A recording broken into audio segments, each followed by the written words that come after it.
She asked him to go slow, but the millionaire did the unthinkable. That night changed everything between them in a way you'll never expect. Where are you watching this story from? Subscribe to the channel and leave a like, because what happened next will touch your heart deeply. There are moments in life that divide time into a before and after, moments where the heart understands what the mind still refuses to accept. For Ilara, that moment arrived beneath the golden light of a crystal chandelier, when the most powerful man she had ever known stopped his trembling hands upon her face and began to cry like a boy lost in the darkness. The penthouse in the heart of Charleston seemed suspended in time, with its floor-to-ceiling windows reflecting the city's historic lights like constellations trapped in glass. The scent of jasmine that Ilara wore in her hair mingled with the aroma of aged wood and antique books that permeated every corner. Her 23 years and her porcelain-frightened gaze contrasted brutally with the magnificence of the place, with paintings by American masters hanging from ivory walls and furniture that cost more than everything she had earned in her life. "Go slow," she had whispered in a voice that was barely a thread of air, and those two words had the power to break something fundamental in Thorne Ashford, the 42-year-old man who had built a technology empire valued in billions of dollars, but who had never learned to build something much simpler and more complex at the same time: true intimacy. His crying was silent but devastating, tears sliding down cheeks that normally only showed the impenetrable mask of the successful businessman. His hands, which signed multi-million-dollar contracts without trembling, held her face like someone holding something sacred and fragile that could shatter with a single wrong movement. "I don't want to be another man who takes something from you," he confessed in a broken voice, each word emerging like glass fragments that cut as they were spoken. "My whole life I've taken what I wanted, bought, negotiated, manipulated, but you make me want to be different, make me want to deserve." Ilara felt her own heart breaking before that raw, unfiltered vulnerability. In her years working as a florist in a small shop in the historic district, she had learned that people were like flowers. Some bloomed easily under any light, while others needed very specific conditions to show their true beauty.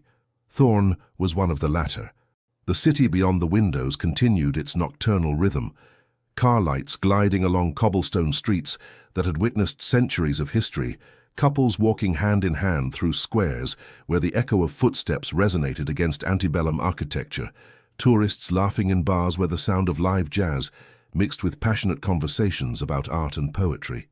But inside that penthouse, time had stopped. The story between them had not begun that night, but 4 months earlier, on an autumn afternoon when golden leaves fell over Charleston like tears from heaven. It had been a casual encounter that seemed orchestrated by destiny, or perhaps simply by the desperate need of two lonely souls to find refuge in each other. Because if there's something that hurts more than being alone, it's being surrounded by people and still feeling invisible. And both Ilara and Thorne knew that particular kind of loneliness, with an intimacy that left scars in places no one could see. That night would be remembered by both as the turning point, the moment where everything they had carefully built could have crumbled, but instead transformed into something more solid. Because sometimes, paradoxically, it is in fragility where we find our greatest strength. 4 months earlier, Thorne Ashford had entered the florist shop Petals and Roots, with the same expression he used for everything: absolute control disguised as professional courtesy. His charcoal Armani suit was perfectly pressed, his Italian leather shoes shone even under the shop's soft light, and his steel-grey eyes scanned the space with the efficiency of someone accustomed to evaluating risks and opportunities in a matter of seconds. The small shop smelled of a symphony of aromas: freshly cut roses, damp soil from pots, the sweet perfume of white peonies resting in zinc buckets by the window.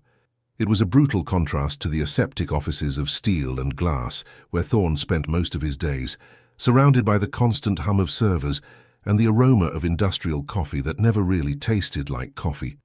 Ilara had her back turned when he entered, her hands working with natural grace as she assembled a bouquet of sunflowers for a waiting customer chatting about her granddaughter. Her chestnut hair was pulled back in a messy ponytail, with some rebellious strands escaping around her face. She wore a green apron stained with soil and petals, worn jeans, and a simple white t-shirt that had seen better days. There was nothing glamorous about her appearance, and perhaps precisely because of that she was so devastatingly beautiful. "One moment, please," she said without turning, her voice having that musical quality possessed only by those who genuinely love what they do. "Let me finish with Mrs. Bennet and I'll be right with you." Thorne, accustomed to people dropping everything to attend to him when his assistant called announcing his arrival, found himself waiting. And most surprisingly, it didn't bother him. There was something comforting about that normality, about being just another customer in a shop where flowers mattered more than bank accounts. He watched as she finished the arrangement, her fingers moving with surgeon's precision, but with the delicacy of someone who understands she's working with living things. He listened as she conversed with Mrs. Bennet about home remedies for her granddaughter's cold, about how the weather was changing too fast, about the importance of maintaining family traditions in a world moving at an incomprehensible speed.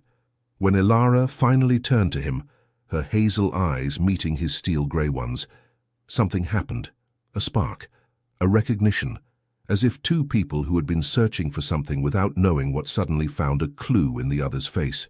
"How can I help you?" she asked with a smile that wasn't calculated or professional, but genuine. There was no recognition in her eyes, no sign that she knew who he was, and that, for Thorne, was like pure oxygen after years of breathing stale air.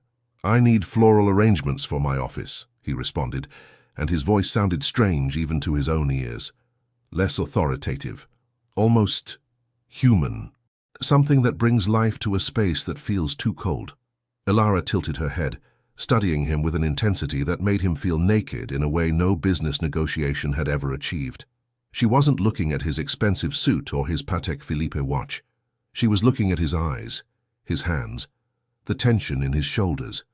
"What brings back good memories for you?" she asked, and the question was so unexpected that Thorne found himself without prepared words. "Flowers are more than decoration. They're memory, emotion, life. If you're going to fill a cold space, you need flowers that mean something to you."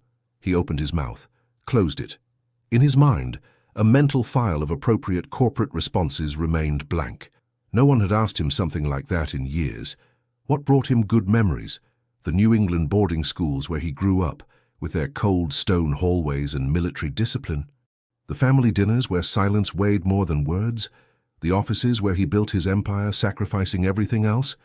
"I'm not sure I have good memories with flowers," he finally admitted, and the honesty in his voice surprised even himself. Elara didn't seem to judge him.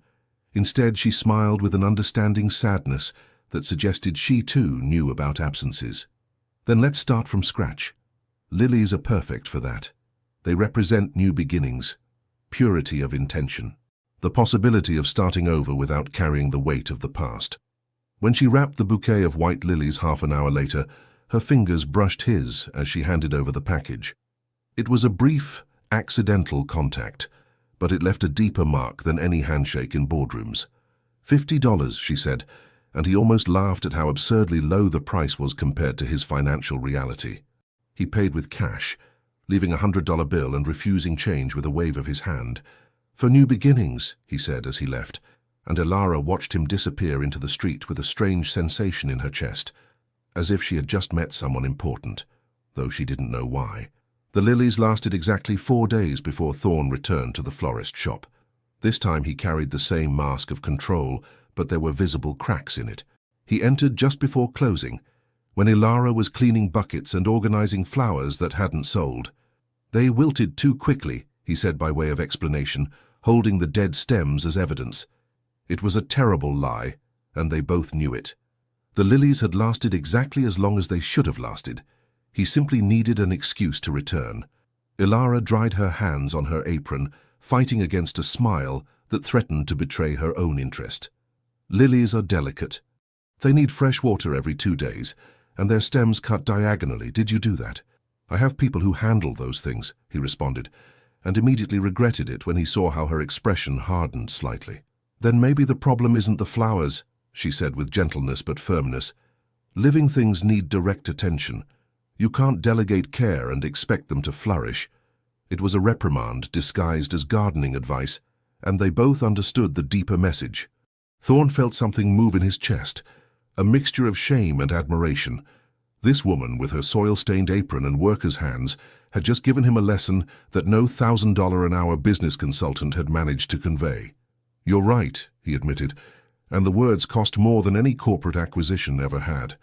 I'm not good at taking care of things. Not even plants." "Well, fortunately, it can be learned," she responded, and there was something in her tone that suggested they weren't just talking about botany. "Want me to teach you?" For the next hour, as the sun set painting Charleston in gold and crimson, Ilara showed him the basic secrets of floral care: how to cut stems, water temperature, which flowers needed direct sun and which preferred shade. He listened with an attention he normally reserved only for cutting-edge technology presentations, taking mental notes of every detail. But what he was really learning had nothing to do with flowers. He was learning the sound of her laughter when he asked a particularly silly question about whether roses really had thorns or spikes. He was studying the way her nose wrinkled when she concentrated on an explanation. He was memorizing how the evening light turned her skin to golden amber. "Why flowers?" he asked when the lesson ended. "I mean, why did you decide to have a florist shop?" Ilara leaned against the counter, her eyes lost in some distant memory. "My grandmother, she had a garden in Savannah where I grew up.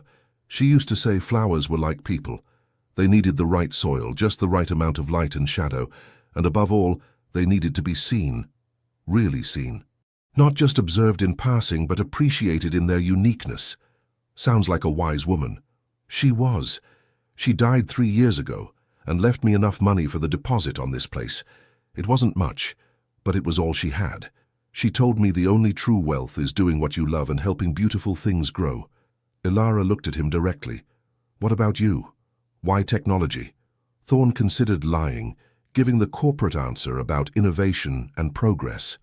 But there was something in the way she looked at him that made lies seem impossible. "Because numbers and code are predictable," he finally said. "They don't disappoint you if you follow the right rules. They don't abandon you. They don't make you feel like you're not enough." The silence that followed was heavy with mutual understanding. Two people who had built fortresses around their hearts, using different materials but with the same purpose: protection against more pain. "Sometimes," Ilara said softly, "the most valuable things are precisely the ones that aren't predictable, the ones that force us to trust without guarantees." Thorne bought another bouquet of lilies before leaving, but this time he also took a small manual on floral care that she insisted on gifting. "For your continuing education," she said with a wink that made something in his chest feel lighter than it had been in decades. That night in his empty penthouse, Thorne cut the stems himself, changed the water, placed the flowers by the window where they would receive indirect light, and for the first time in years, he allowed himself to feel something dangerous: hope. Thorne's third visit to the florist shop carried no pretexts. He simply appeared on a Tuesday afternoon when light entered at oblique angles through the shop's window, creating golden patterns on the worn wooden floor. Ilara was arranging red tulips in a ceramic vase when the door's bell announced his arrival. She looked up, and for a moment, they just looked at each other, not with the discomfort of strangers, but with the recognition of two people who were beginning to care about each other and didn't quite know what to do with it. "You don't need to invent excuses if you just want to talk," Ilara said, and her smile had a touch of amusement that made Thorne's ears turn slightly red. It was a reaction he believed he'd lost decades ago, when he learned to control every physical response in negotiation rooms where showing weakness could cost millions. "Is it that obvious?" he asked, and there was a vulnerability in his tone he rarely let escape. "Completely," she responded, drying her hands on her apron. "But I don't mind. In fact, it's refreshing. Most people come in here knowing exactly what they want. Roses for anniversaries, lilies for funerals, daisies because they're cheap and cheerful. But you come in like you're searching for something you don't even know exists." The precision of her observation left him speechless. How could this young florist read him so easily when business partners who had known him for years couldn't penetrate even the first layer of his mask? "Maybe you're right," he finally admitted, approaching the counter where she worked. "I've built an entire life around knowing exactly what I want and how to get it. But lately, I wonder if I've been chasing the right things." Ilara stopped working and gave him her full attention. It was something Thorne noticed about her from the beginning. When she listened, she really listened. Not like people in his world, who constantly looked at their phones or thought about their next intervention. She stopped completely, as if in that moment nothing was more important than understanding what he was trying to say. "And what do you think you should be chasing?" she asked with genuine curiosity. Thorne ran a hand through his hair, a gesture of frustration that few people saw him make. "I don't know. Connection, I suppose. Something real. I've had dozens of relationships, but they all felt like transactions. They wanted my money, my status, the doors I can open, and I wanted not to feel alone. But buying companionship only makes loneliness more evident." "That sounds painful," Ilara said, and there was no pity in her voice, only empathy. "But you know, right? That if you keep looking in the same places, you'll only find the same things." "That's why I'm here," he said, and the brutal honesty of the declaration hung in the air between them like jasmine perfume.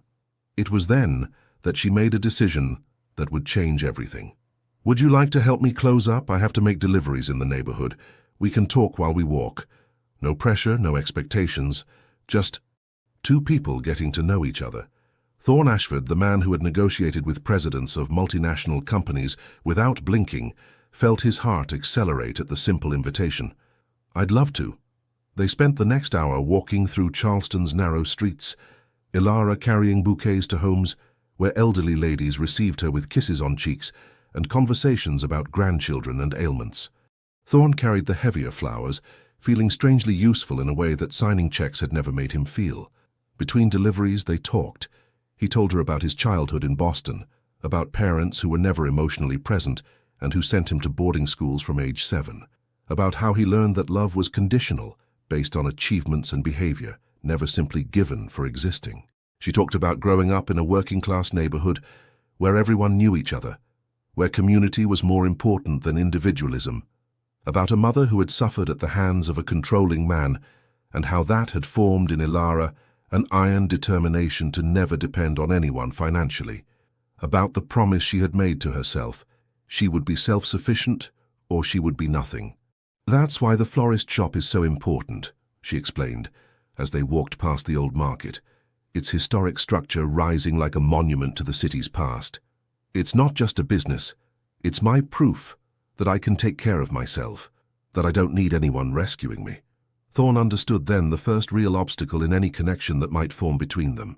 He was precisely the type of man she had promised to stay away from, someone with enough power and resources to overwhelm her, to make her dependent, to transform her into something she didn't want to be.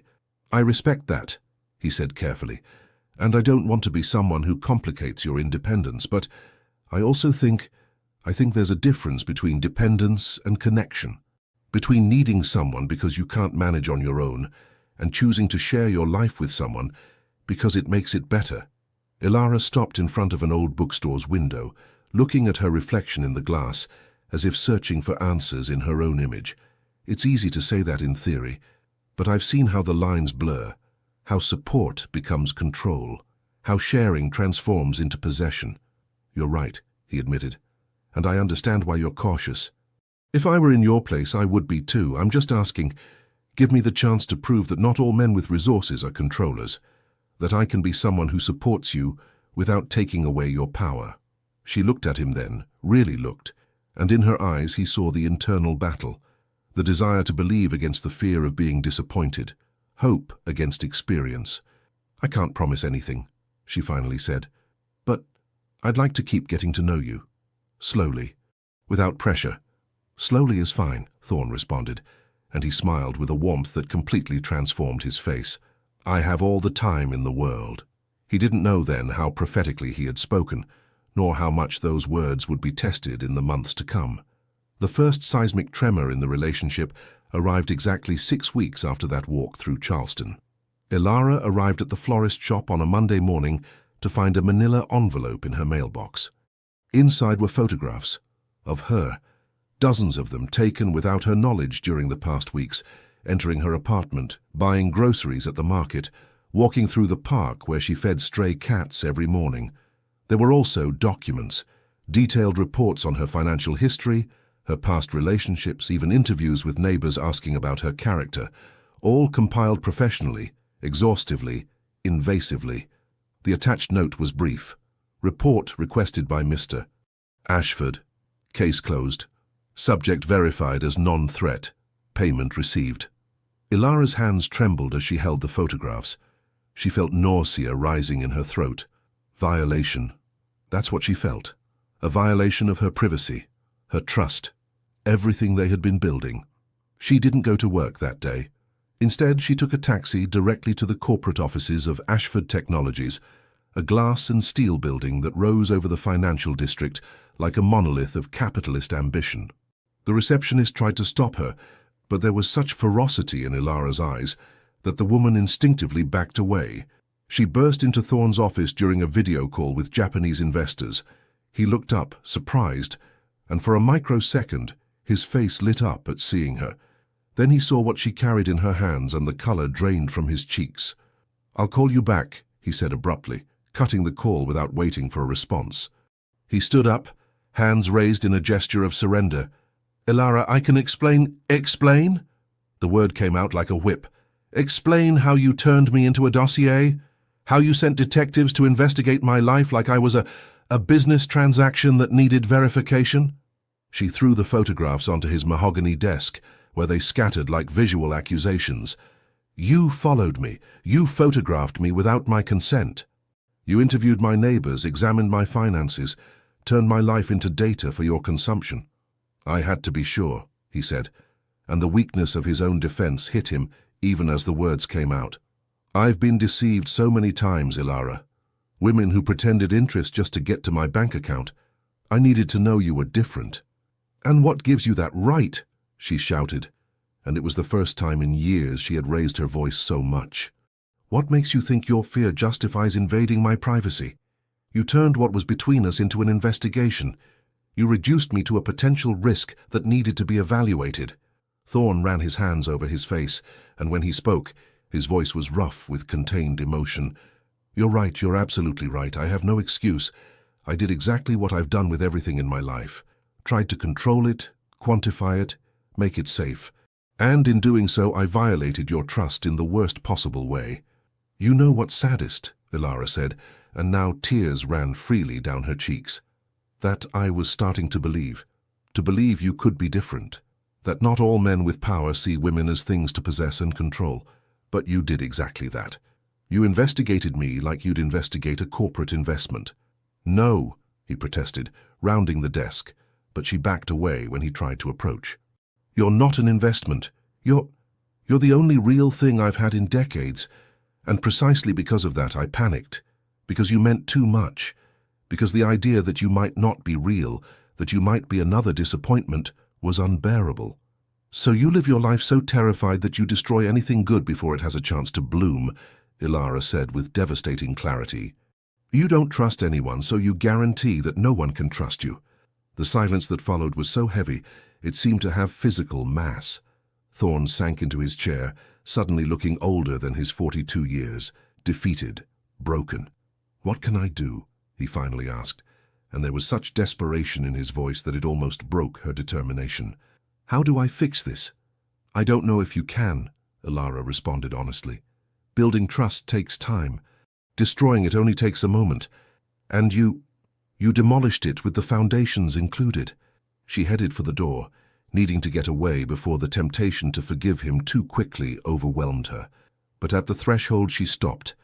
"If you really want this to be different," she said without turning around, "you'll have to learn to trust without proof, to accept vulnerability without safety nets, to risk being hurt because the alternative is never being truly loved. And honestly, I don't know if you're capable of that." Then she left, leaving Thorne alone in his luxury office, surrounded by all the symbols of his success and overwhelmingly aware of his most fundamental failure. Ilara didn't answer his calls, didn't read his messages. For the first time in his adult life, Thorne Ashford experienced the particular torment of being completely ignored by someone who truly mattered to him. He spent the next 7 days in a spiral of self-reflection that would have been comical if it hadn't been so painful. He cancelled important meetings, let his assistant handle business crises that he normally would have micromanaged personally. Instead, he wandered through his penthouse like a ghost, surrounded by luxury but completely stripped of purpose. The lilies he had bought on his last visit to the florist shop wilted in their vase. This time not because he didn't know how to care for them, but because looking at them was a poignant reminder of what he had lost, of what he had destroyed with his own paranoid hands. On the third night, drunk on 30-year-old Scotch whiskey he couldn't even taste, he called his mother. Vivienne Ashford answered with her usual tone of controlled impatience. "Thorn, it's 11 at night. This better be important." "I ruined something," he said without preamble, his tongue loosened by alcohol. "I ruined the only thing that's mattered to me in years." There was a pause. Then his mother sighed with that particular combination of exasperation and resignation she had perfected over decades of distant motherhood. "Is this about that florist? How do you know about her? Please, Thorn, do you think I don't find things out? You've been going to a florist shop in the historic district several times a week. My driver saw you.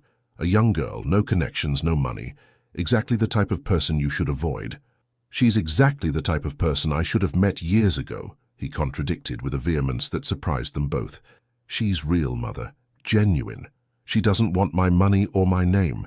She just wanted to know me. The real me, not the corporate character." "And obviously you scared her away," Vivienne said with brutal honesty. "Did you investigate her?" Thorn's silence was answer enough. "God, you are my son after all." His mother let out a humorless laugh. "Your father did the same. He investigated everyone in my life, including my childhood friends. He thought he was protecting his investment." "I'm not Dad," Thorn protested, but the words sounded hollow even to his own ears. "Aren't you?" Vivian's tone was sharp as glass. "Then why do you repeat exactly his patterns? He didn't trust anyone either. He turned everything into a transaction, and he died alone in that private hospital, surrounded by luxury but without a single person who truly loved him at his deathbed." The raw truth of that hit Thorn like a punch to the stomach. His father, the great Boston industrial magnate, had died 5 years ago. Thorn was in a meeting in Silicon Valley and arrived 6 hours late. By the time he landed in Boston, the body was already cold. And the worst part, he hadn't even felt much about it. Just relief that the impossible expectations had finally ended.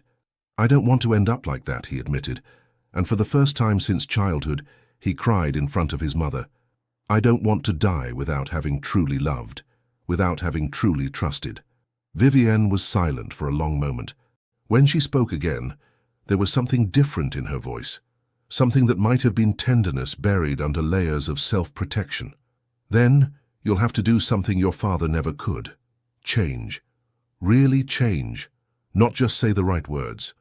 And it will be the hardest thing you've ever done because it requires letting go of control. It requires believing that someone can love you not for what you have, but for who you are." "And if who I am isn't good enough?" The question came out small, vulnerable, like a frightened boy's.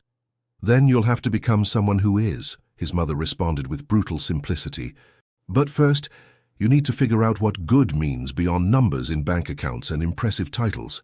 When they hung up, Thorn sat in the darkness of his penthouse, watching Charleston's lights flickering like earthbound stars. For the first time in his adult life, he didn't have a plan. He didn't have a strategy. He only had an uncomfortable truth. If he wanted Ilara back, he couldn't buy her, manipulate her, or negotiate for her. He would have to do something completely unnatural for him. Surrender. Trust. Be vulnerable without guarantees that it would be worth it. And the idea terrified him more than any corporate merger or legal battle ever had. On the 8th day, Ilara found something waiting when she opened the florist shop at 9 in the morning. It wasn't an expensive floral arrangement or a luxury brand gift box. It was a simple handwritten letter on common paper, slipped under the door. She sat on the stool behind the counter, her hands slightly trembling as she opened the envelope. The handwriting was firm but not perfect, with the urgency of someone writing from the heart instead of the head. "Ilara, I'm not going to insult your intelligence by trying to explain or justify what I did. There's no explanation that makes it right. There's no justification that erases the violation of your privacy and your trust. What I did came from a place of fear so deep that it's been dictating my decisions for decades. But fear isn't an excuse. It's just a reason, and reasons don't erase consequences. I've spent these past days thinking about what kind of man I want to be. Not the man my father taught me to be, nor the man the business world rewards, but the man who would deserve your time, your attention, maybe someday your trust again.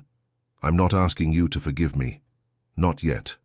I'm just asking permission to show you, through actions not words, that I can change, that I can learn to trust without proof, to love without possessing, to support without controlling. I've done 3 things that I hope are a beginning. First, I destroyed all the information that was collected about you. The investigation firm has permanent orders to never again investigate anyone in my personal life. Some risks are worth taking blind. Second, I started therapy. With a psychologist who doesn't know me, who isn't impressed by my money, and who already told me in the first session that I have severe control and attachment issues. He's right. Third, the commercial space next to your florist shop was for sale. I bought it, but not how you think. I put it in your name completely. The documents are with the notary. If you want to expand your business, the space is yours. If you prefer to sell it, the profits are yours. If you want to turn it into a stray cat sanctuary, go ahead. The decision is totally yours, without conditions, without expectations of gratitude or anything else. I didn't do this to buy your forgiveness. I did it because I finally understood something. The only way to demonstrate that I respect your independence is by taking actions that reinforce it, not compromise it. Maybe it's too little, too late. Maybe I ruined something that could have been beautiful before it had a chance to fully bloom. If so, I'll live with that. But I wanted you to know that what we had, however brief, changed me. It showed me what's possible when you lower your defenses and allow yourself to be truly seen. You don't need to respond if you don't want to. I'll respect any decision you make, including the decision that I never appear in your life again. But if any part of you, however small, thinks there might be a chance to start over, this time correctly, I'll be waiting. With all the honesty I should have had from the beginning, Thorn. Ilara read the letter 3 times. With each reading, she felt something move inside her. It wasn't forgiveness, not yet, but it was recognition. Recognition that he had truly understood, that he wasn't trying to minimize or justify, but to accept full responsibility. The rest of the day passed in a fog. She attended customers automatically, her hands assembling bouquets while her mind processed everything. She closed early and went directly to the notary's office, whose information Thorn had included in the letter. The documents were exactly as he had said. The commercial space next to her florist shop, valued at $250,000 according to the attached appraisal, was deeded in her name. No mortgages, no conditions. Just a note from the notary explaining that the original buyer had insisted on anonymity and that the transfer be unconditional. It was, in all legal senses, a gift, but more than that, it was a statement. A man who had spent his life trying to buy security, finally understanding that the one thing that cannot be bought is trust, and that trust requires vulnerability. That night, Ilara sat in her small apartment with a cup of chamomile tea cooling between her hands, looking out the window at the city lights. She thought about her promise to never depend on anyone. She thought about her mother, who had confused dependence with love and paid a terrible price. But she also thought about something her grandmother had told her once. Courage isn't never being afraid, my girl. It's being afraid and still choosing to believe. It's risking being hurt because the alternative is never being truly loved. Was what Thorn was offering true love, or just the panic of a powerful man unaccustomed to being told no? She wasn't certain, but the letter, the actions, the emotional nakedness of it all suggested something deeper. The next morning, Ilara wrote her own letter. It was brief, direct, and established clear terms. Thorn, I accepted the space because what it represents matters. Your understanding that supporting isn't the same as controlling. But this doesn't erase what happened. Trust is built on repeated actions over time, not on single grand gestures. If you really want to start over, these are my terms. We go slow, genuinely slow. No trying to speed it up with money or convenience. We're honest, brutally, uncomfortably honest. About fears, about expectations, about everything.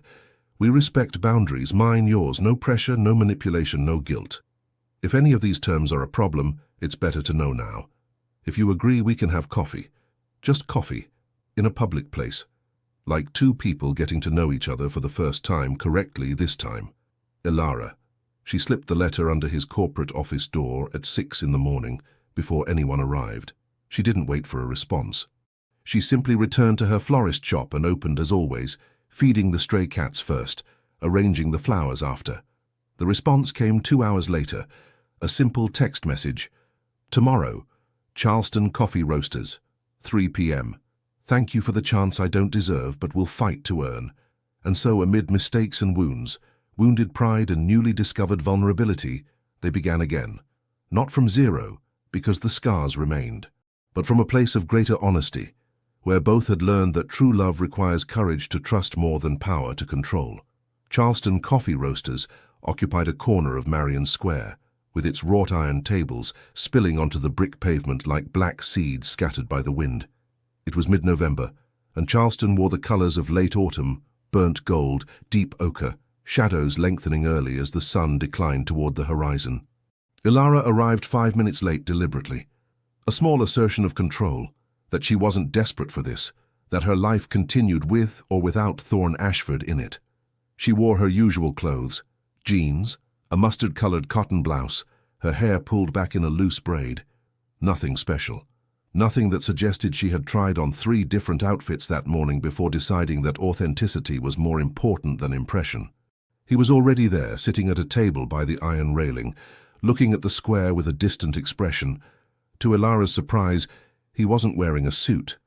Just dark jeans, a blue linen shirt open over a white t-shirt, and casual sneakers that looked like they had years of real use. His hair, normally styled back with product, fell naturally over his forehead. He looked younger this way, more human. When he saw her approaching, he stood up abruptly, almost knocking over his coffee cup in the process. "Ilara," he said, and there was such relief in his voice that she felt something soften in her chest, despite her defenses. "Thorne," she responded, sitting in the chair across from him before he could make the gentlemanly gesture of pulling it out for her. Another small boundary established. "You ordered coffee, I presume?" "And biscuits," he said, pointing to the order already on the table. "I know you like them. You said your grandmother used to buy them for Sundays after church." The detail surprised her, that he had remembered something so small mentioned in a conversation weeks ago, that he hadn't ordered something expensive and pretentious, but something simple that had meaning for her. "Good memory," she said, allowing a small fragment of warmth to enter her tone. "I've started paying attention to the right things," Thorne responded, and there was something different about him, a stillness that hadn't been there before, as if he had finally stopped trying to control every variable and surrendered to the uncertainty of the moment. They ate in a silence that was comfortable and uncomfortable simultaneously. The coffee was strong and aromatic, the biscuits perfectly warm and flaky. Around them, Charleston life continued, tourists passing in animated groups, locals sitting on benches feeding pigeons with breadcrumbs, children running after balls in the square. "How has therapy been?" Ilara finally asked, deciding that superficial conversation was cowardice, and they had gone beyond that. Thorne let out a humorless laugh. "Brutal, uncomfortable, necessary.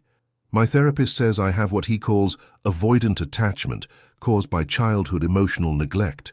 Basically, I learned that love was dangerous because it always came with impossible conditions, so my solution was not to need love at all, just control. And is that changing?" "Slowly," he admitted, his fingers playing with the napkin in his lap. "It's like unlearning a language you've spoken all your life and trying to learn a new one. Sometimes I move forward, other days I backslide, but I'm trying, consciously, every day I'm trying." Ilara felt something move in her chest. Compassion, perhaps, or recognition that her own fear of dependence was just the other side of the same coin as his fear of intimacy. They had both built walls, just with different materials.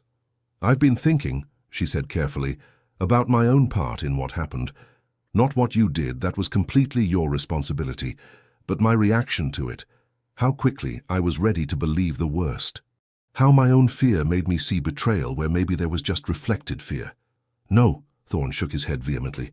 "Don't do that. Don't blame yourself for my mistake. You had every right to feel exactly what you felt." "I'm not blaming myself," Ilara clarified.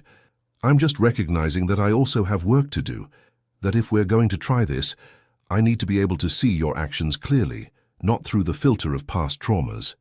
I need to give you space to be imperfect, without immediately assuming you're like everyone else." The waiter came to refill their coffee cups, and they waited until he moved away before continuing. "So we're trying this?" Thorne asked, and there was such tentative hope in his voice that it made Ilara's heart squeeze. "Really? I don't know yet," she responded honestly. "But I'm here. I'm sitting across from you, giving you time and attention. That has to mean something." "It means everything," he said with devastating simplicity. They spent the next 2 hours simply talking, not about the past or grand future plans, just about small, immediate, real things. He told her about a book he was reading, a biography of architect Frank Lloyd Wright that was teaching him about form and function in ways he didn't anticipate. She talked about her plans for the new space, how she wanted to turn it into a small studio where she could teach floral arrangement to elderly women in the neighborhood. When the sun began to set, painting the square in shades of pink and purple, they finally prepared to leave. Thorne walked with her to the florist shop, maintaining a respectful distance. He didn't try to hold her hand. He didn't push for more time together. At her shop's door, Ilara turned to him. "Thank you," she said simply. "For what?" "For respecting my boundaries, for not pushing, for understanding that rebuilding takes time." Thorne smiled, and it was a sad but genuine smile. "Learning that some things can't be rushed, no matter how much you want them." "We can do this again," Ilara said, and she saw how hope lit in his eyes. "Slowly, like we said, but we can do it." "Whenever you want," he responded. "At your pace, your terms." And with that, they parted. No kiss, no hug, just the tenuous promise that maybe, just maybe, there was a path forward after all. But that night, in the solitude of their respective spaces, both faced their own demons. Thorne with the fear that he would never be good enough, that too much damage was already done. Ilara with the terror that she was starting to care too much, that she was letting in someone who had the power to destroy the independence she had fought so hard to build. The path forward wouldn't be simple, but at least now they were walking it with open eyes. 3 weeks of careful progress crumbled in a single afternoon when Vivian Ashford appeared unannounced at the florist shop. It was a grey Tuesday in December, with rain beating against the windows like impatient fingers. When the door opened and in walked a woman who seemed made of ice and diamonds. She wore a cream cashmere coat that probably cost more than the shop's entire inventory. Her shoes were Louboutin, her bag Hermès, her perfume Chanel. Every inch of her screamed old money and established power, but it was her face that truly impressed, beautiful in the way that can only be achieved with privileged genetics and decades of professional care, but cold. So cold that Ilara felt the room's temperature drop several degrees. "You must be Ilara," she said without preamble, her Boston Brahmin accent marking each syllable with aristocratic precision. "I'm Vivian Ashford, Thorne's mother." Ilara, who had been arranging a bouquet of red roses for a wedding, straightened slowly. She had known this moment would eventually come. Thorne had warned her that his family was complicated, that his mother was particularly protective of her social position. But knowing something intellectually and experiencing it viscerally were completely different things. "Mrs. Ashford," she said with a courtesy she didn't feel. "Can I help you with something?" "I don't need flowers," Vivian responded, looking around the small shop with the same expression used to inspect something slightly unpleasant on the sole of a shoe. "But I do need to have an honest conversation with you. Do you have a few minutes?" It wasn't really a question. It was an order disguised as courtesy. Ilara considered refusing, considered asking the woman to leave. But curiosity won. She needed to see this with her own eyes, understand what Thorne would be up against if they really tried to build something together. "Sure," she said, drying her hands on her apron. "But just a few minutes." "I have work." Vivian smiled, but there was no warmth in it. "Direct. I like that, I suppose. Very well, I'll be equally direct. You're a distraction for my son, and distractions at this point in his career are dangerous." "Distraction?" Ilara repeated, feeling heat rise to her cheeks. "Ma'am, your son is an adult man, capable of making his own decisions. He's an adult man with responsibilities that go beyond his personal desires," Vivian contradicted, her voice sharp as a scalpel.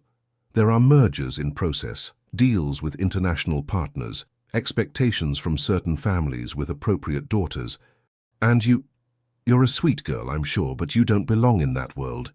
"I don't want to belong in that world," Ilara said with a fierceness that surprised them both.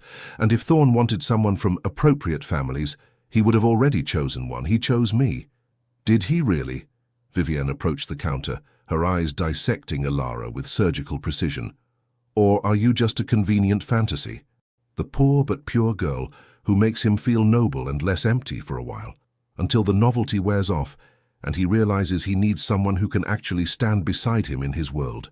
Each word was like a poisoned dart, finding insecurities Ilara didn't even know she had, because in her most honest heart, hadn't she wondered exactly the same thing? Weren't there nights when she stared at the ceiling and wondered how long it would be before Thorn tired of descending to her level? I saw the documents, Vivienne continued, perceiving she had found a sensitive nerve. The commercial space he gave you, $250,000 without thinking twice. Do you know how many women before you received similar gifts? It's his pattern. He buys affection because he never learned to earn it any other way. That's cruel, Ilara said, but her voice had lost some of its earlier certainty. It's honest, Vivienne corrected. And the cruelty would be letting you continue with this fantasy, only to be destroyed when it inevitably ends. Because it will end, Ilara.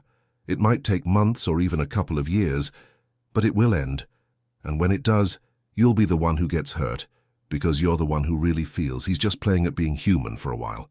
I think you should leave, Ilara said, and she hated that her voice trembled slightly. You have no right to come here and tell me these things. I have every right, Vivienne responded, taking something from her bag, a manila envelope, because I'm his mother, and I know him better than anyone, and because I have this. She placed the envelope on the counter. Inside were photographs.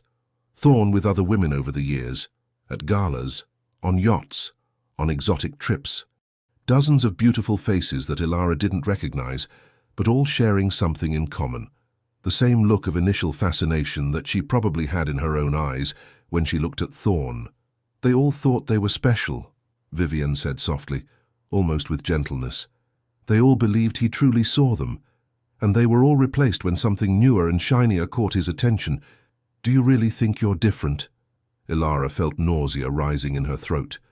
Not because she completely believed what Vivienne was saying, but because there was enough truth mixed with the manipulation that she couldn't simply dismiss it all. Why do you do this? She finally asked.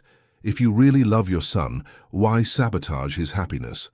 For the first time, something genuine crossed Vivienne's face. Pain, perhaps, or recognition. Because I've seen what happens to him when things don't work out, she said quietly. I saw how his last serious relationship ended 5 years ago, how he locked himself in his office for weeks, how he lost 30 pounds and nearly destroyed his company by being unable to function. I'm protecting him from himself. And yes, I'm also protecting you, though you don't see it that way. I don't need your protection, Ilara said with dignity she didn't completely feel. And neither does Thorn. Everyone needs protection from their worst impulses, Vivienne responded, walking to the door. I just hope that when this ends, and believe me it will end, you both can recover without too much permanent damage. She left then, leaving Ilara alone with the photographs scattered on the counter and a poison of doubt slowly seeping into her mind and heart. When Thorn arrived that afternoon for their regular walk, he found the florist shop closed and Ilara absent. It took him 3 hours to track her down to her apartment, where she finally opened the door with eyes red from crying. My mother came to see you, he said immediately, not a question. What did she say? And Ilara, exhausted from hiding her fears, decided to be brutally honest. She told him everything. Every poisoned word, every photograph, every doubt now blooming like weeds in the garden of what they had been building. Thorn listened with an increasingly dark expression. When she finished, he ran his hands over his face with a gesture of frustration and pain she had come to recognize. Everything she said is true, he finally admitted. There were other women, many, and yes, I hurt them because I didn't know how not to, because I took without giving, because I saw relationships as transactions. But Ilara, he looked at her with such intensity that she felt he could see directly into her soul. You're not one of those stories. This isn't the same. How do you know? She asked in a small voice. How can you be sure this time is different? Because I've never been this scared before, he responded with raw honesty. Never before mattered this much. With the others, if it ended, I felt relieved more than anything. But the idea of losing you keeps me up at night, makes me question everything, makes me want to be better. Wanting isn't the same as being able, Ilara said, and tears began flowing again. Your mother's right about one thing. We come from such different worlds that eventually that's going to matter. I can't be the woman your social circles expect. I don't want to be that person. Then don't be, Thorn said vehemently. Screw my social circles. Screw my mother and her expectations. Ilara, after meeting you, I went to one of those corporate galas, surrounded by appropriate people saying appropriate things, and all I could think was that I'd rather be in your little florist shop smelling soil and petals. I'd rather hear you talk about roots and sunlight than another speech about maximizing returns. It's easy to say that now, she said tiredly, but what about in 5 years? 10? When you're in your 50s and I'm barely in my 30s, and your whole family still sees me as the little florist who caught the rich prince? Thorn took her hands, and she noticed his were trembling. I don't have all the answers. I can't promise it will be easy. But I can promise this. I'll fight. Every damn day I'll fight for us, against my family, against my own demons, against anything that tries to separate us. Sometimes love isn't enough, Ilara whispered. Sometimes the differences are too big. Then let's make it enough, he said desperately. Let's find a way, together. But Ilara pulled away, needing space to think without the gravitational pull of his presence clouding her judgment. I need time to process this, to figure out if I can really do this, or if I'm just setting myself up for inevitable pain. Thorn nodded, though it clearly cost him. How much time? I don't know, she admitted, but I need it. Can you give me that? I can give you whatever you need, he responded, and there was such sincerity in his voice that it almost broke her resolve. But Ilara, don't let my mother's poison destroy something real just because she's afraid I might finally be happy. After he left, Ilara sat in her dark apartment, looking at the photographs Vivienne had left, beautiful faces from a past that couldn't be changed, patterns suggesting a future she feared, and she wondered if the courage to believe was enough when the whole world seemed to be telling you that you're a fool for trying. The following days were the darkest Ilara had experienced in years. She didn't open the florist shop, something unthinkable for someone who had worked even when sick. She simply stayed in her apartment, alternating between crying and feeling numb. Her friends came. Sable, the baker from the corner, Wren, her neighbor who taught at the college. They tried to help, offering advice ranging from follow your heart to that kind of class difference never works. Each opinion contradicted the other, leaving Ilara more confused than before. You know what the problem is, Wren said on the third night, sitting on the apartment floor with a bottle of cheap red wine between them. You're both in love, but you're both terrified. And fear makes people make stupid decisions. I'm not in love, Ilara protested, but even to her own ears it sounded false. Please, Sable snorted. You light up when you talk about him. Even now, when you're angry and hurt. When you say his name, there's tenderness. That's love, girl. The complicated, messy, doesn't-make-sense kind of love that's worth the risk. But his mother is a miserable woman who wants her son to be equally miserable, Wren interrupted with the bluntness of someone who studied family psychology. I've seen this pattern hundreds of times. Parents who sabotage their children's relationships because their happiness highlights their own unhappiness. Don't let her write your story. What if she's right? Ilara whispered. What if I'm just another temporary distraction? Sable took her face between hands that smelled of flour and yeast. Then at least you'll have tried. At least you won't spend the rest of your life wondering, what if?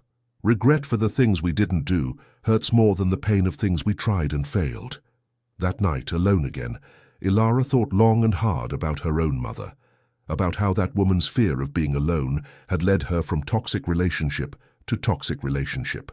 But she also thought about her grandmother, who had married at 20 a man society said wasn't appropriate, a poor farmer when she came from a land-owning family. They had 50 years together before he died, 50 years her grandmother described as the happiest of her life. Love doesn't know social classes, her grandmother had once told her. It only knows courage or cowardice. Meanwhile, Thorn was going through his own personal hell. The confrontation with his mother had been nuclear. He had gone to the family estate outside Boston. that stone mansion that had always felt more like a museum than a home. "How dare you!" he had shouted, and it was the first time he'd really shouted at his mother since adolescence. "How dare you go to her with your poison?" Vivian had maintained her aristocratic composure, but there was steel in her eyes. "I did what was necessary to protect you from another disaster. I don't need your protection." The words came out as a roar. "I need you to trust that I can make my own decisions. I need you to see that maybe, just maybe, I found something real after years of empty relationships." "They all felt real at first," his mother had responded with weariness. "Look, Thorn, I love you. You're my son. And precisely because I love you, I can't sit back watching you make another mistake that will destroy you. The only person destroying me is you," he had said bitterly. "With your constant negativity, your impossibility of believing I can change, that I can be different. You know why I've never been able to maintain a relationship? Because I learned from you and Dad that love is control. That if you really care about someone, you investigate them, control them, make sure they're meeting your impossible standards." Vivian had blinked, and for a moment something like pain crossed her perfectly composed face. "We weren't that bad, were we?" "Yes," Thorn had said with brutal honesty. "You were. You are. You're the reason I need therapy.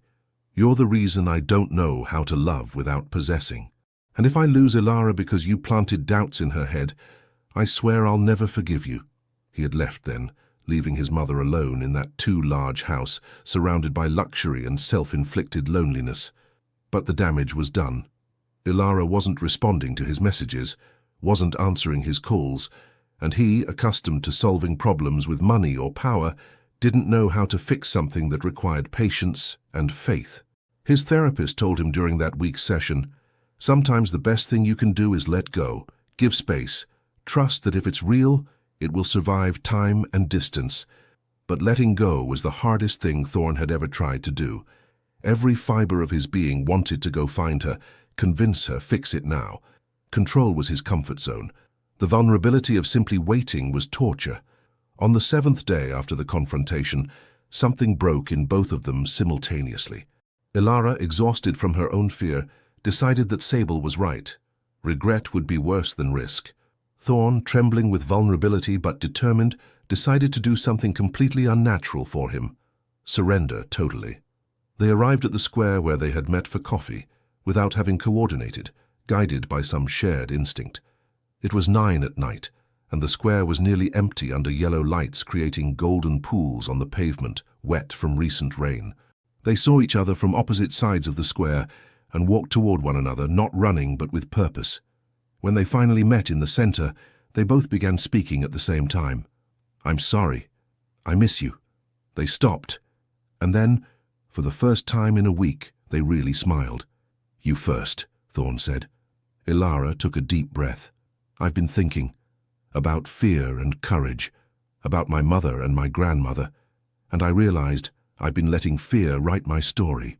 I'm afraid this won't work, that you'll hurt me, that I'll lose my independence, but more than that, I'm afraid of looking back in 20 years and regretting not trying.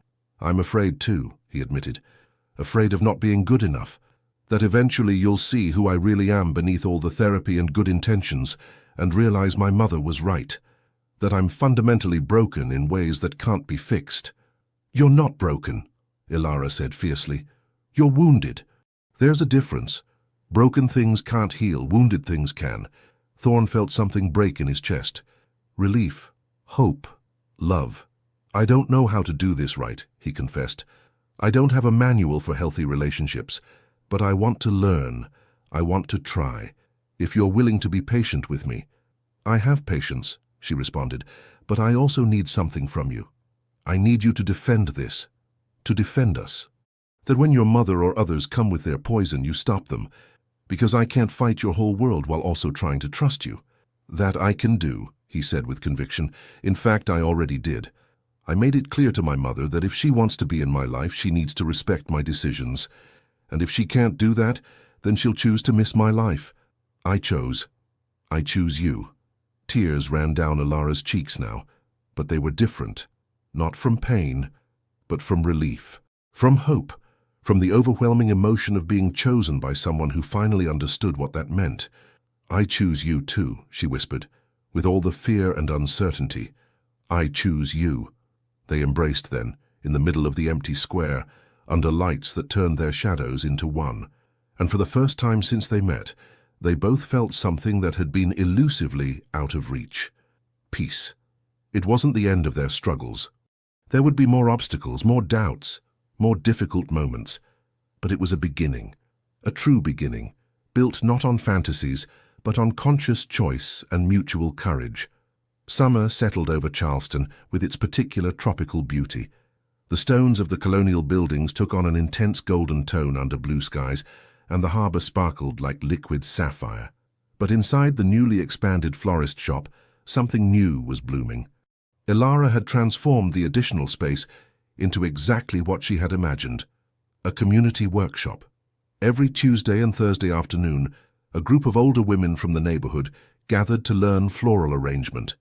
Mrs. Bennett was there, of course, along with 10 other grandmothers who had felt invisible in a society that values youth over wisdom. "Look at this," Ilara would say, her hands guiding Mrs.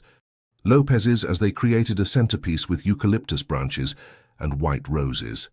Flowers don't need to be perfect to be beautiful. In fact, imperfection is what makes them interesting. It was a metaphor that applied to more than just botany. Thorne, sitting on a stool in the corner watching, understood the deeper message. He wore a common cotton sweater and worn jeans, a transformation from his usual corporate attire that had surprised everyone but Ilara. Once a week, he closed his office early to be present at these sessions, helping where he could, mainly serving tea and cookies he had learned to make with one of the grandmother's recipes. "Young Mr. Thorne," Mrs. Bennett called, using the diminutive with affection she had developed toward him. "Pass me those shears from over there, would you?" He obeyed immediately, and Ilara felt her heart expand, seeing how naturally he integrated into this world so different from his own. Not with condescension or with the forced patience of someone fulfilling an obligation, but with genuine enjoyment. After the women left, carrying their arrangements like proud trophies, Ilara and Thorne cleaned the workshop together. They had developed an unspoken choreography in these moments, her sweeping fallen petals while he collected tools, organizing the space for the next day. "You know what Mrs. Lopez told me today?" Ilara commented as she emptied water buckets. "That you come here because it's where you can be who you really are, not who the world expects you to be." Thorne stopped, a cleaning cloth in hand, considering the words. "She's right. In my office, even now trying to be better, I'm still playing a role. The visionary CEO, the strategic leader. But here I can just be myself. Clumsy with flowers, too generous with sugar in tea, enjoying conversations about grandchildren and TV shows instead of market valuations. And I love that version of you," Ilara said, approaching and placing her hands over his. "More than the man in the Armani suit and the $60,000 watch. Technically it's 50,000, he joked, and she playfully hit his arm. "That kind of comment gets you banned from the workshop," she threatened without seriousness. "You wouldn't dare. The grandmas adopted me. I'm their rehabilitation project." They laughed together, and it was so easy, so natural, that sometimes Ilara had to remind herself they had only been making this work for 2 months since the reconciliation. It felt like longer, as if they had been building this life together for years. That night, Thorne invited her to dinner at his penthouse. But it wasn't like that first night loaded with sexual tension and unspoken expectations. It was simple, domestic. He had cooked. A roast chicken he had learned to make on YouTube that was slightly burned at the edges, but perfectly seasoned. "Cooking is humbling," he admitted as he served. "I can't negotiate with an oven to work better, or make vegetables cook faster with willpower." "Welcome to the world of the rest of us," Ilara said, tasting the chicken and making appreciative sounds. "Where not everything can be controlled or bought." "You know," he said after a moment, his voice taking a more serious tone, "I've been thinking about something my therapist said, about how true intimacy doesn't come from grand gestures or expensive gifts. It comes from these moments, from cooking together, from cleaning together, from simply existing together without needing to be extraordinary." "Your therapist is wise," Ilara agreed. "What else did he say?" Thorne played with his wineglass, a vulnerable expression crossing his face. "That I need to learn to receive as much as I give, that I've always used giving as control, as a way to keep people indebted to me. But true intimacy requires reciprocity. It requires that I also be vulnerable by asking for help. And is that difficult for you? Ilara asked, though she knew the answer. Frighteningly difficult, he admitted. Asking for something feels like admitting weakness, like being needy makes me less. Ilara extended her hand across the table, covering his. Then let's practice. Ask me for something you need, not material, but emotionally. Thorn swallowed hard, and she could see the battle in his eyes. Finally, in a voice that was barely a whisper, he said, I need you to remind me that this is real, that it's not a dream I'm going to wake up from. Because sometimes, especially on nights when I'm alone, it terrifies me to think you'll realize there's someone better out there, someone who doesn't come with so much baggage. Ilara's heart squeezed at the raw vulnerability. This is real, she said firmly. You're real, and your baggage doesn't scare me because I have mine too. We're learning together how to unpack, how to deal with it without letting it define us. She stood from her chair, rounded the table, and sat in his lap, wrapping her arms around him. And about someone better. There isn't one. There's just different people with different kinds of complicated, but I choose your kind of complicated. Every day I choose this. Thorn buried his face in her hair, and she felt the moisture of tears he no longer tried to hide. This was progress. This was healing, not perfection, but movement in the right direction. Later, as they washed dishes together, Ilara said casually, My mother wants to meet you. Thorn almost dropped the plate he was drying. Really? I've been telling her about you, about how you're working on yourself, about the workshops, about us, and she says any man who can admit he needs therapy and actually go deserves to be met. I'm terrified, Thorn admitted. What if she doesn't like me? What if she sees exactly what my mother sees, everything that's wrong with me? Then you'll remind her that she has her own issues too, Ilara said pragmatically, and that judging someone by their past instead of their present efforts isn't fair. But honestly, I think you'll surprise her, because my mum will value your honesty over your perfection. The dinner with Ilara's mother was scheduled for the following week, and Thorn spent those 7 days oscillating between anxiety and determination. He bought flowers from a competitor because it seemed strange to buy them from Ilara's shop for her own mother. He practiced casual conversation with his therapist. He tried on 6 different outfits before deciding on something casual but respectful. When the day finally arrived, they met at a modest restaurant in the neighborhood where Ilara had grown up. Her mother, Marlo, was a woman in her early 50s who shared the same hazel eyes as her daughter, but carried less visible scars from a harder life. Mrs. Brennan, Thorn said, offering the flowers with slightly trembling hands, It's an honor to finally meet you. Marlo took the flowers, studied them, then studied him. Her gaze was penetrating in a way that made boardrooms seem simple in comparison.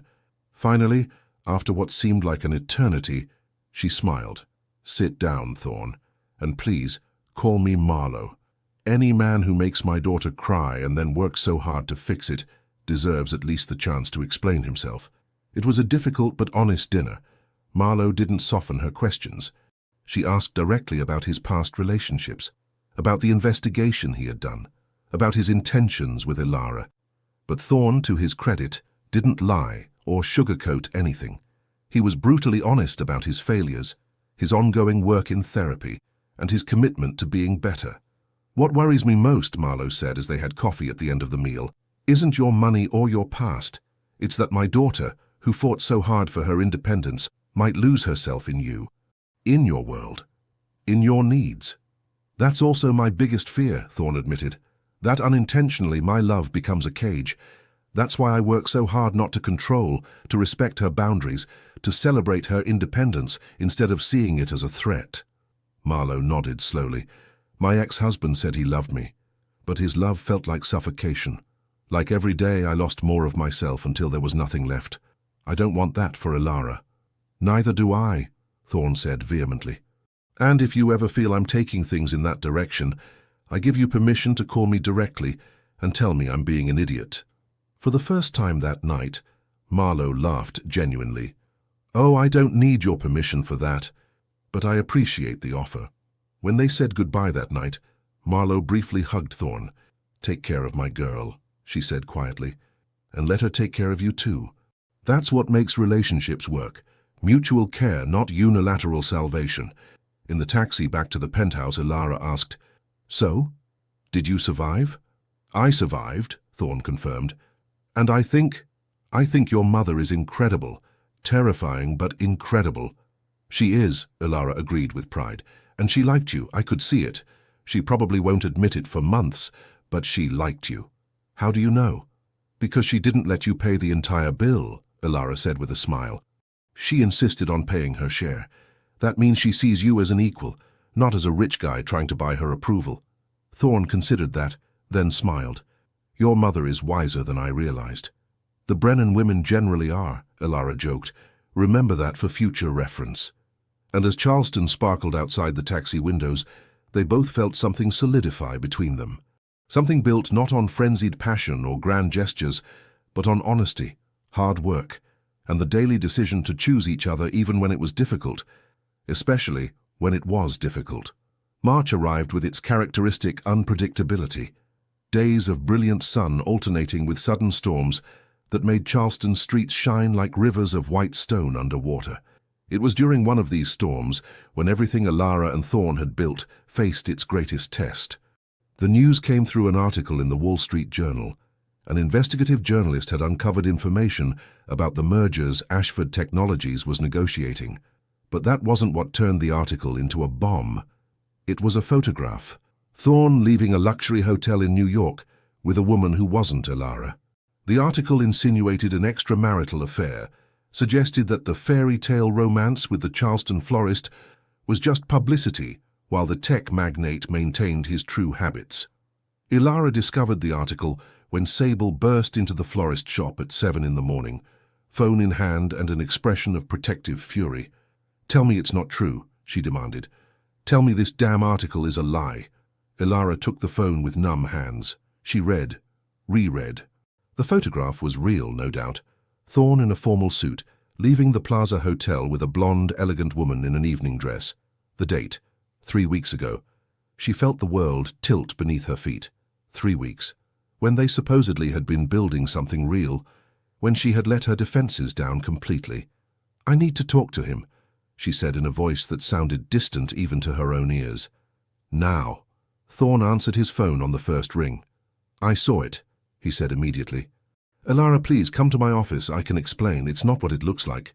"That's exactly what someone guilty would say," she responded, with a coldness she didn't know she possessed. "But yes, I'll come. You have exactly 10 minutes to convince me I should stay." When she arrived at his office, there was controlled chaos. His PR team was in crisis mode, phones ringing, people shouting strategies. But Thorne stood by his window looking at the city, with a stillness suggesting the eye of a hurricane. He turned when she entered, and what Ilara saw on his face wasn't guilt. It was rage, pure, deep rage he rarely let out. "The woman in the photograph," he said without preamble, "is Cassandra Chen, president of Chen Industries, the company we're negotiating a merger with. That night was the annual tech gala in New York. We left the same event at the same time because our drivers were parked next to each other. The photographer captured that moment and sold it out of context." He pulled out his phone, showing her dozens of photographs from that same night. Other people leaving the event, mixed groups, and yes, a moment where he and Cassandra were walking toward their respective vehicles. "Why didn't you tell me you were going to New York?" Ilara asked, and she hated the tremor in her voice. "Because it was last minute and I knew I'd be back the same night," Thorne explained. "It was stupid, I should have told you, but we talked about trying not to be attached at the hip all the time, about maintaining our own lives." "Maintaining separate lives isn't the same as concealment," Ilara said. "There's a difference between independence and secrets." "You're right. Absolutely, completely right," he admitted. "And the worst part is, I didn't even think about how it would look. Because for me, that night was just work. Boring, obligatory, something I finished as quickly as possible so I could get back to Charleston. To you." Ilara sat heavily on his office sofa, the article still open on her phone. "Your mother was right," she said quietly. "This is what it means to be with you. Constant scrutiny. Press trying to create scandals. I'll never know if I can trust what I see, or if there will always be explanations, missing contexts, truths hidden in half-lies." Thorne knelt in front of her, taking her hands that were cold as ice. "No, My mother was wrong. She said this wouldn't work, because we're from different worlds, but that's not the problem. The problem is, I was a coward who didn't tell you about a business trip because I worried you'd think it was boring or feel excluded. I don't need to be in every part of your life, Ilara protested. I just need honesty. I need to know that when you're hiding things from me, it's not because there's something to hide, but because you genuinely didn't think it would matter. Then let me be clear, Thorne said with an intensity that made her really look at him. From now on, I tell you everything. Every trip, every meeting, every damn coffee with a colleague. Not because you're asking, but because I want to. Because complete transparency is the only way to rebuild trust I shouldn't have risked in the first place. Ilara's phone rang. It was Marlo, her mother. She answered on speaker. I saw the article, Marlo said without preamble. Is it true? Not in the way they presented it, Ilara responded tiredly. It was a photograph taken out of context. Good, because I was ready to come there and show Mr. Ashford exactly what a mother does to men who hurt her daughter. Despite everything, Thorne had to smile at that. Marlo, I'm on speaker, and I appreciate the threat, completely deserved. Oh well then, Marlo continued without pause. Now that you're both there, this isn't about the article. This is about whether you trust each other enough to survive when the press, family, or whoever tries to separate you. Because there will be more attacks. There always are when someone chooses love over social convenience.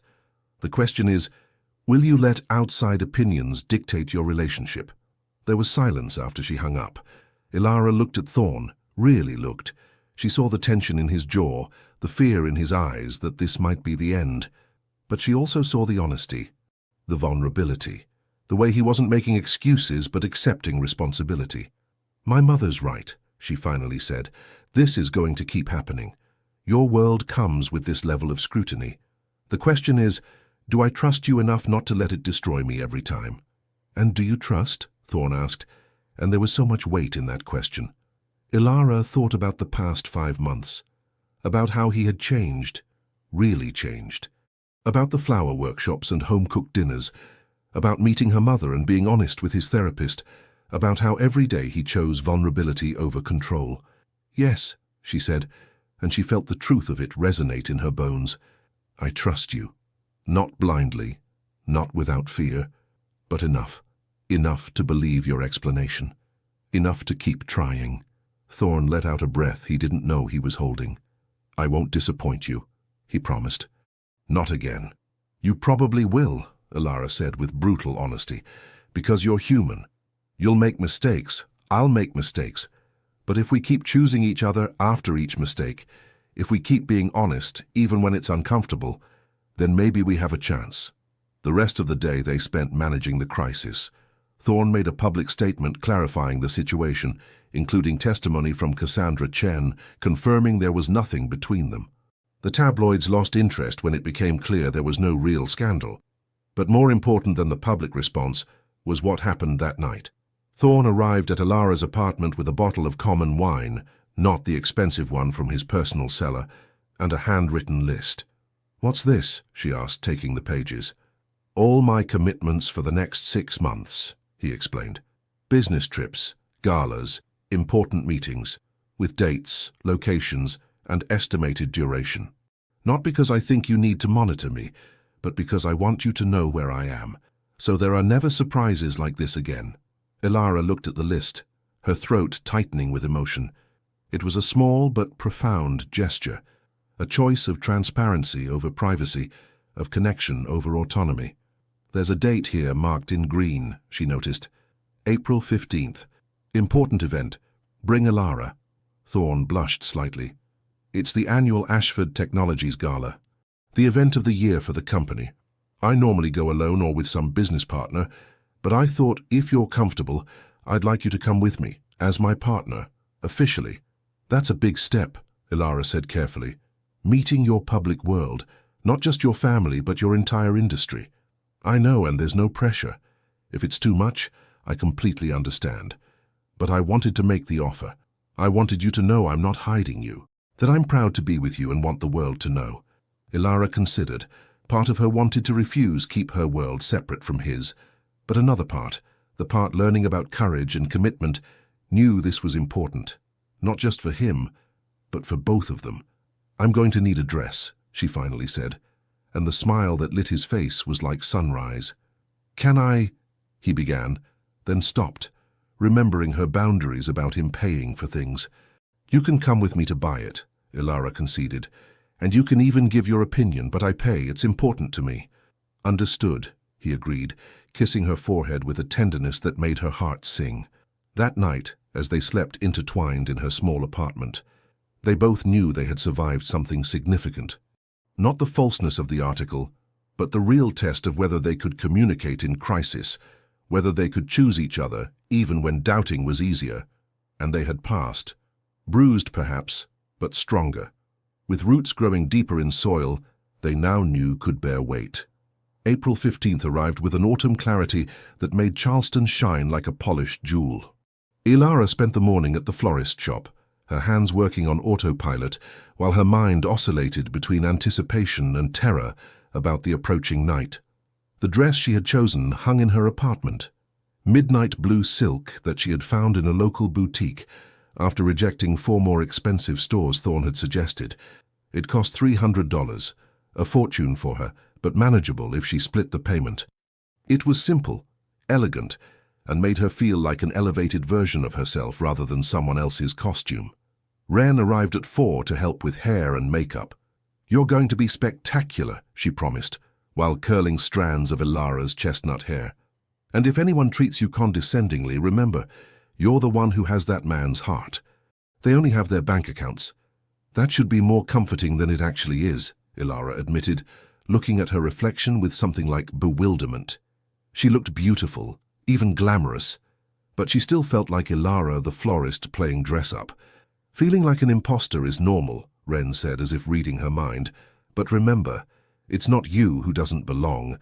It's their world that needs to expand, to include real people with real values." Thorne arrived at 6 o'clock sharp, dressed in a tuxedo that had probably been custom-made in Italy. But it was the way his eyes widened when he saw her, the way his breath visibly caught, that made Ilara feel the $300 had been worth every penny. "You're—" he began, then stopped, apparently speechless. "Presentable for your fancy world," she joked, though there was real nervousness beneath the humor. "Devastatingly beautiful," he corrected with seriousness, "but you've always been that. The dress just makes everyone else finally able to see what I've seen since day one." The event was at the Charleston Place Hotel, a 5-star hotel with views of the harbor and history-breathing luxury. When they arrived, there were already dozens of people gathered in the main ballroom. Businessmen in expensive suits, women in designer dresses, waiters circulating with champagne that cost more per glass than a full meal at a regular restaurant. Ilara felt all eyes turn to her when they entered. Whispers began immediately. "That's her, the florist. He really brought her. Do you think it will last?" Thorne felt her tense beside him and gently squeezed her hand. "Breathe," he murmured. "And remember, most of these people are miserable in their corporate marriages. They probably envy us more than they'd admit." The first test came quickly. A woman in her 50s in Chanel from head to toe approached, smiles sharp as a knife. "Thorne, darling," she purred, kissing him on both cheeks, "and you must be the famous Ilara. I've heard so much about you." "All good, I hope," Ilara responded, recognizing a social predator when she saw one. "Oh, of course. It's so refreshing that Thorne finally found someone from outside our usual circles. You must find all this so overwhelming." It was an insult wrapped in sympathy, and Ilara felt her temper rise. But before she could respond, an unexpected voice intervened. "The only thing overwhelming here, Christina, is your perfume. Could you back up half a meter? Some of us need to breathe." It was Cassandra Chen, the woman from the photograph that had caused so much drama. Tall, elegant, and apparently without patience for social nonsense. Christina blushed and retreated, mumbling apologies. Cassandra turned to Ilara, extending her hand. "Cassandra Chen. And before you ask, no, I have no interest in your boyfriend. Men with control complexes aren't my type." "Hey," Thorne protested, but he was smiling. "It's true and you know it," Cassandra responded unapologetically. "But you're working on it, which is more than I can say for 90% of the men here." She turned back to Ilara. "You're going to be surrounded all night by vipers disguised as socialites. If you need an escape, find me. I have a group of real businesswomen who'll be hiding at the bar avoiding all this performance." She disappeared then, leaving Ilara slightly stunned. "Did I just make an ally?" Thorn asked, surprised. "I think so," Ilara responded, feeling a bit more confident. The night continued in waves of introductions, superficial conversations, and navigation of complex social dynamics. Ilara met Thorn's business partners, competitors, investors. Some were genuinely kind, others clearly condescending. But with each interaction, she felt more grounded in herself. The turning point came during dinner. They were seated at the main table with other executives and their partners. The conversation had centered on luxury vacations and summer homes, when one of the women, slightly drunk on champagne, turned to Ilara. "It must be so different for you," she said with false sweetness. "Going from arranging flowers to events like this, like Cinderella." Silence fell over the table. Thorn tensed, opening his mouth to defend Ilara, but she placed a hand on his arm, stopping him. "You're right," Ilara said calmly, looking directly at the woman. "It is different. In my work, I create beauty from living things. I help people celebrate significant moments, weddings, births, even funerals. I give them hope and joy in tangible forms they can touch and smell."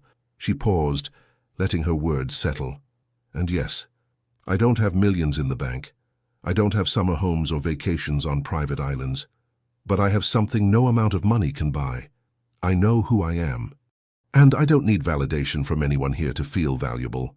She turned to Thorn then, and her voice softened. "He understands. That's why it works between us. Because he finally found someone who values him for who he is, not for what he has. And I found someone who respects my independence instead of seeing it as something to conquer." The table was completely silent now. Some faces showed shame, others surprise. But Thorn looked at her as if he had just seen something extraordinary reveal itself. He stood up, extending his hand. "Let's dance," he said, though it wasn't time for dancing yet. On the empty dance floor, with others watching, he took her in his arms, and they began moving to music only they could hear.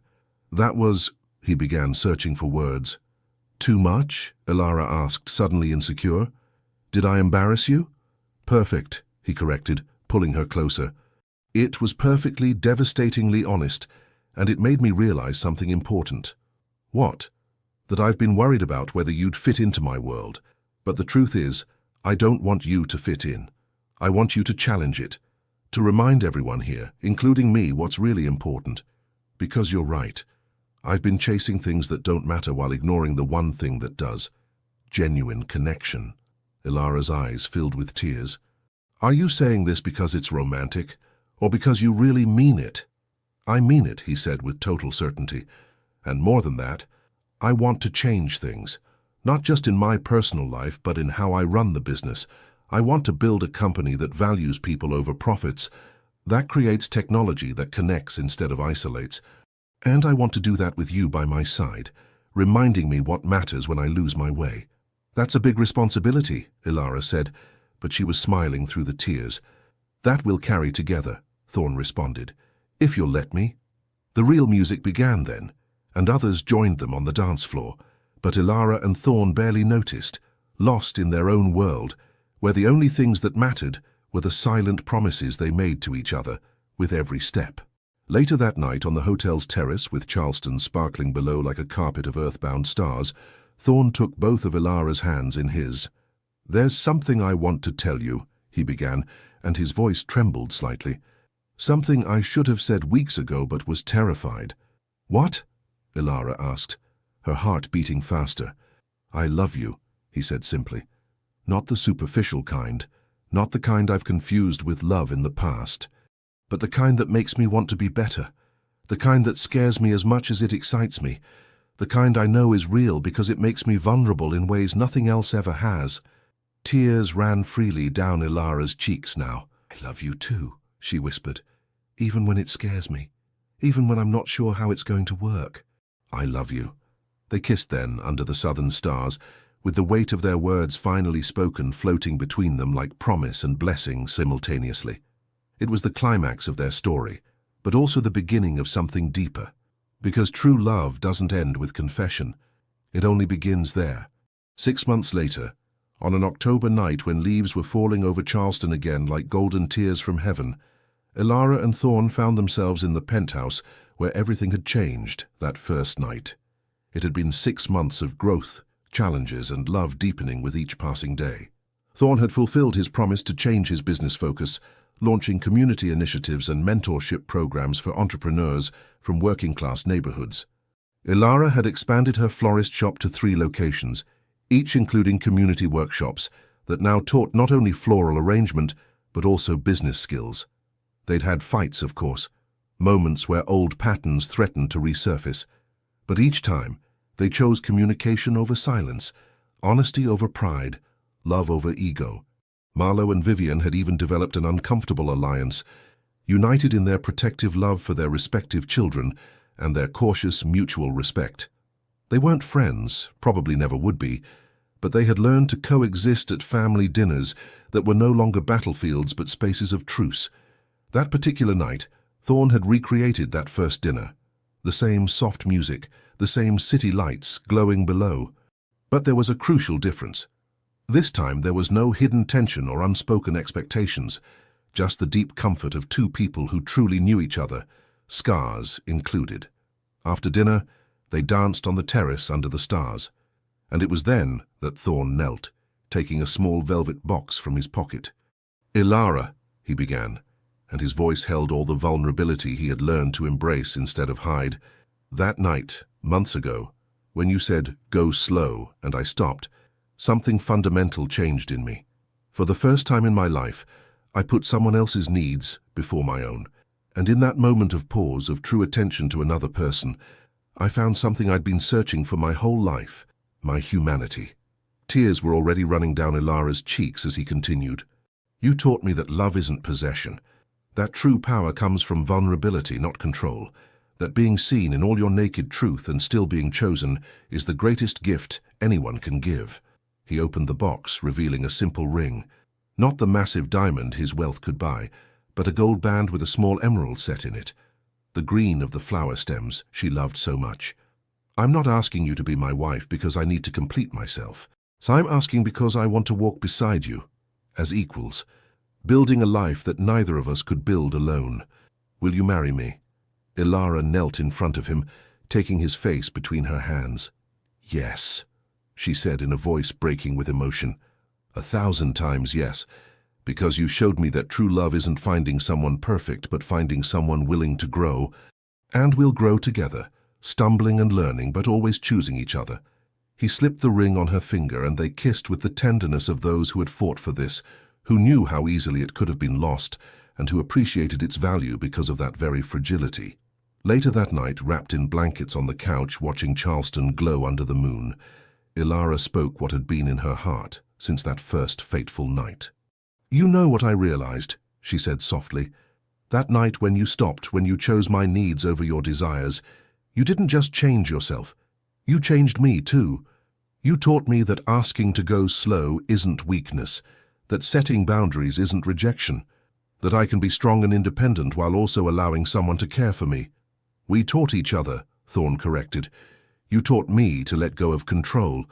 I taught you that accepting help isn't surrender. We both learned that true love isn't about completing each other, but about growing together in the same direction." "Growing toward what?" Ilara asked with curiosity. "Toward who we were meant to be all along," Thorn responded with simplicity. "Versions of ourselves that are braver, more honest, more capable of love because we finally found someone who makes us want to try." They fell into comfortable silence then, listening to the distant sounds of the city, church bells marking midnight, laughter from tourists in far-off squares, the soft murmur of wind over ancient stone.